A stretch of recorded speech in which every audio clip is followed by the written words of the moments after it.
አሰላሙ አለይኩም ወራህመቱላሂ ወበረካቱሁ። ውድና የተከበራችሁ የቻናሌ ቤተሰቦች እንዴት ናችሁ? የኔ ምርጥ ፋሚሊዎች ደህና ናችሁ ወይ? ከኔ ጋር ሁሉ ሰላም አልሐምዱሊላህ። እንዲሁም ክርስቲያን ወገኖቼ ሰላም ብያለሁ። ሀባይቢ ለዚህ ቻናል አዲስ ከሆናችሁ ላይክ፣ ሼር፣ ሰብስክራይብ ያደረጋችሁ አበረታቱኝ። ውድ ኢትዮጵያውያን እንዲሁም ትውልድ ኤርትራውያን ቻናሌ ከፖለቲካ ከሃይማኖት፣ ከዘረኝነት የጸዳ ንጹህ ኢትዮጵያዊ እህታችሁ ነኝ። አላህ ሱብሃነሁ ወተዓላ በያለንበት ይጠብቀን፣ ሀገራችንን ሰላም ያድርግልን እያልኩኝ ከትናንትናው ከቀጠለው ታላቁ የበድር ዘመቻ ማለት ነው ያቆምኩት። በዚህም እነሱ ውሃ ሲያገኙ ሙሽሪኮች ግን ውሃ በሌለበት ቦታ ላይ እንዲሰፍሩ ሆነ ከሚለው ነው። ጥም የበረታባቸው የቁረይሽ የተወሰኑ ሰዎች የውሃውን አካል ለመያዝ ወደዛ ተሽቀዳደሙ። ለመምጣት የሄዱ ሁሉ ግን በበድር ዕለት እዚያው ተገደሉ። ከዚያ በኋላ የሰለሙ ሐኪም ኢብኑል ሐዚም ሲቀር እሱም በክህደት ላይ የመሞትን ሁኔታ በመፍራት የበድር ቀን ባለመገደሉ ዘወትር አላህን ያመሰግን ነበር። እውነት መንገስ የአላህ መሻት ሆነ። በሙስሊሞችና በመሽሪኮች መካከል የተደረገው ፊልሚያ ወሳኝ ስለመሆኑ የማያጠራጥር ነበር። ለምን ከተባለ ቁረይሾች በጦርነቱ የአላህን መልእክተኛና ሶሃቦቻቸውን ለአንዴና ለመጨረሻ ጊዜ ሙሉ በሙሉ ከምድረ ገጽ ለማጥፋት ትልቅ እድላቸው ስለሆነ በጥብቅ ፈልገውታል። ይህም የጣዖት አምልኮን በብቸኝነት ለማንገስ ይጠቅማቸዋል። በመዲና የሙስሊም መንግስት የመሰረቱና በወጣት ጦር የተደራጁት ሙስሊሞች ደግሞ በእነሱ ላይ የደረሰውን የበደልና የጭቆና ዘመን አብቅቶ ትክክለኛው አመለካከትና መለኮታዊ ጥሪ እንዲነግስ የአላህ ሱብሃነሁ ወተዓላ መሻት ይፈልጋሉ። ስለሆነም ፊልሚያው የሞት ሽረት የህልውና ጉዳይ በመሆኑ ፈተናው ከባድ መሆኑና መራራ ነገር መጎንጨቱ አይቀሬ ነው። ከሁሉም በላይ የአላህ መሻት ውሸትና ባለቤቶችን ማጥፋት፣ እውነትን የያዙን ሁሉ የበላይ ማድረግ መሆኑ የታወቀ ነው። አላህ ሱብሃነሁ ወተዓላ እንዲህ አለ፣ ወኢዛ በዐደኩሙላሁ ኢኽዛ ሊጣዕትን ለሃ ለኩም ወቱአዱነ ዐነ ገይረ ዛቲ ሸወከትን ተኩነ ለኩም ወዩሪዱላሁ አን የሐቀል ሐቀ ቢከሊመትን ወየቅጠዐ ደብረል ካፊሪን። አላህም ከሁለቱም ጭምሮች አንደኛዋ እርሷ ለእናንተ ናት ሲል ተስፋ በሰጣቸው ጊዜ የኃይል ባለቤት ያልሆነችውም ነጋዴይቱ ለእናንተ ልትሆን በወደዳችሁ ጊዜ አላህም በተስፋ ቃላቱ እውነትን ማረጋገጡን ሊገልጽ የከሃዲዎችም መጨረሻ ሊቋረጥ ባሻ ጊዜ የሆነውን አስታውስ። ሱረቱል አንፋል ከቁጥር 8 እስከ 7። በሌላ የቁርአን አንቀጽም ኢዛ አንቀይቱም ቢልገወደቲን ለደይና ወሁም ቢልገደወቲን ወልሪካበ አስፈለ ሚንኩም ለው ተዋዕዱሁም ለአኽተቅቱም ፊ አይማኒ ወለኪና ሊወዕዱላሁ አምረ ካነ መፍዑላ ዐለይከ ሚን ሐሊከ አን በይቲ ወየሕያ ሚን ኸይኒ አን ተበቃ ወአነላህ ሰሚዑል ዐሊም። እናንተ በቅርቢቱ ዳርቻ ሆናችሁ እነርሱም በሩቂቱ ዳርቻ ሆነው የነጋዴዎቹም ጭፈራ ከእናንተ በታች ሲሆኑ ባሰፈራቸው ጊዜ ወይም ያደረገላችሁን አስታውሱ። በተቃራኒውም ኖሮ በቀጠሮው በተለያያችሁ ነበር። ግን አላህ ሊሰራው የሚገባውን ነገር ሊፈጽም የሚጠፋ ሰው ከአስረጂ በኋላ እንዲጠፋ ሕያው የሚሆንም በሰው ከአስረጂ በኋላ ሕያው እንዲሆን ወይም ያለ ቀጠሮ አጋጥማችሁ አላህም በእርግጥ ሰሚ አዋቂ ነው። ሱረቱል አንፋል ከቁጥር 8 እስከ 48። በመሆኑም አላህ እንዲሆነ የፈቀደውን የቀጠረለት ፍልሚያ እስኪገኝ ድረስ ሁሉም ነገር በፍጥነት ወደፊት መቀጠሉ ግድ ሆነ። የአላህ ጥበቃም ለሙስሊሞቹ ቅርብ እንዲሆነ ኢዛ በረከሁሙላሁ ፊን ሚን ማሊኪ ቀሊለን ወለው አራከሁም ከሲረን ሊነፍሲሂም ወሰቢተ አንሁም ፊል አምሪ ወለኪነላህ ሰለመ ኢነሁ عليهم بذات الصدور وإذا بركتكوهم إذا أنفيتم في الغيكم قليلا وبلغكم في عينهم لتفدي الله أمر كان مفعولا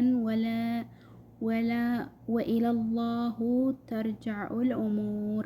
አላህ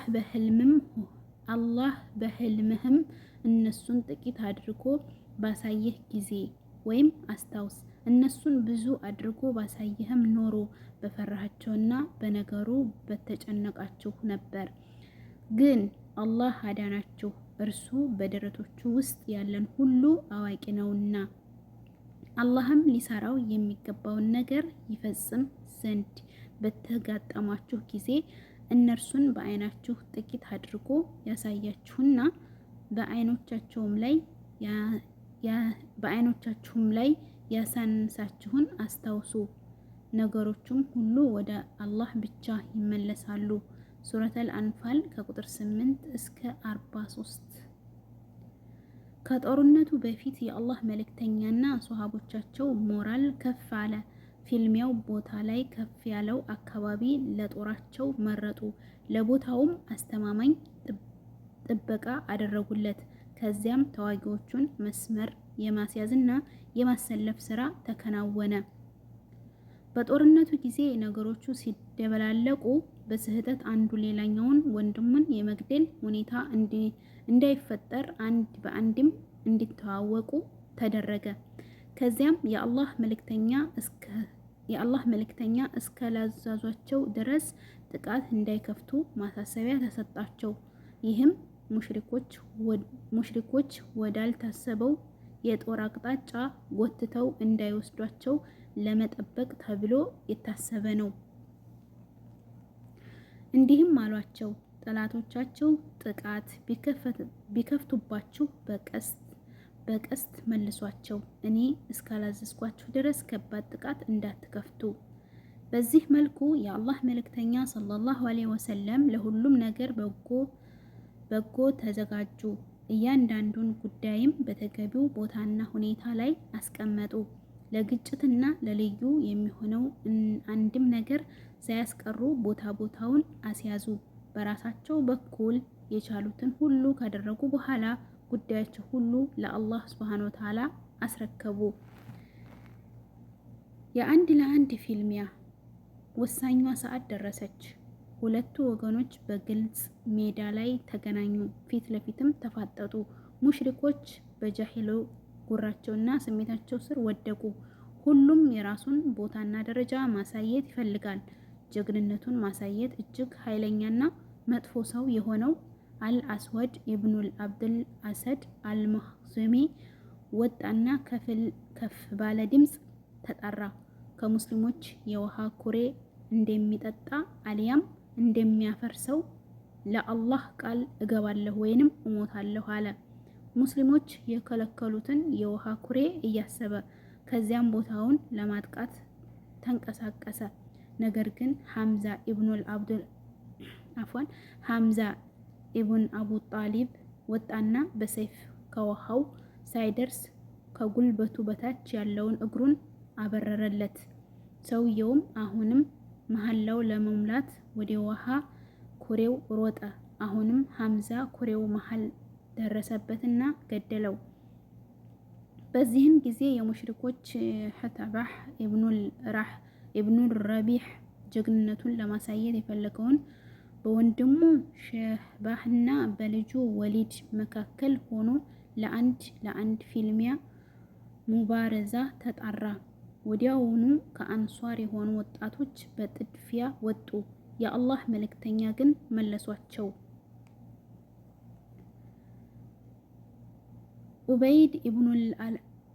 ኡበይድ ኢብኑል አልሐሪስ፣ ሐምዛ ኢብኑል አቡ ሙጠሊብ እና አሊ ኢብኑል አቡ ጣሊብ እንዲወጡ አደረጉ። እነሱም የእርሳቸው ቤተሰብ ሲሆኑ ከሌሎች በላይ ለአደጋ ጊዜ ይመርጧቸዋል። ጀግንነታቸውንም ሆነ የጦር ልምዳቸውን አሳምረው ያውቃሉ። በአላህ ፍቃድ እነሱ በቁረይሾች ሰዎች ላይ የተሳካላቸው እንደሆነ ደግሞ የሙስሊሞቹ ሞራል በእጅጉ ያነሳሳል። የሙሽሪኮቹ ደግሞ በከፍተኛ ሁኔታ ይወድቃል። መርዛማ እሾሆቹም ይነቅላል። በዚህም በእድሜ ታላቃቸው የሆነው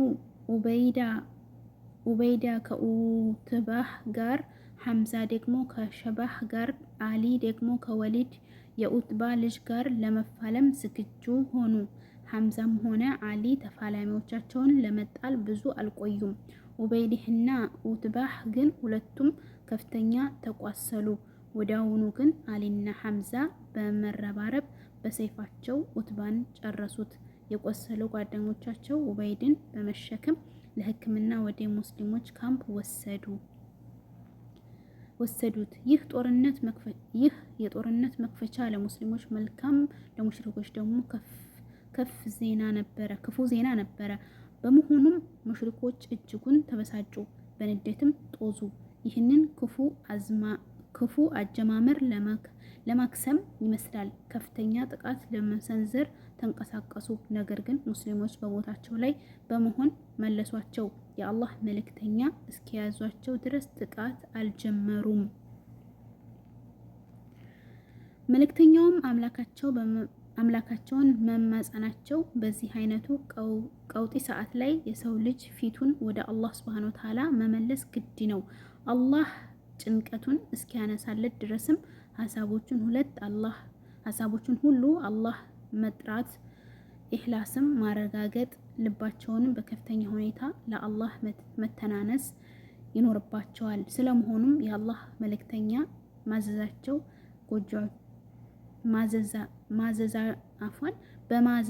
በማዣዣ ጎጇቸውም ውስጥ በመሆን ፊታቸውን ወደ ቂብላ በማዞር እጃቸውን ከፍ በማድረግ ጌታቸውን መማሳጠር መለመን ጀመሩ። ውድ ቤተሰቦቼ የዛሬው እዚህ ጋር ያበቃል። ቀጣይ ክፍል አቀርባለሁ። ላይክ፣ ሼር፣ ሰብስክራይብ ያደርጋችሁ አበረታቱኝ እላችኋለሁ። ውድ ሀገሬ ልጆች መልካምነት ለራስ ነው። በያላችሁበት ሰላማችሁ በዘት ትርፍ ይበልኝ። ወሰላሙ አለይኩም ወራህመቱላሂ ወበረካቱ።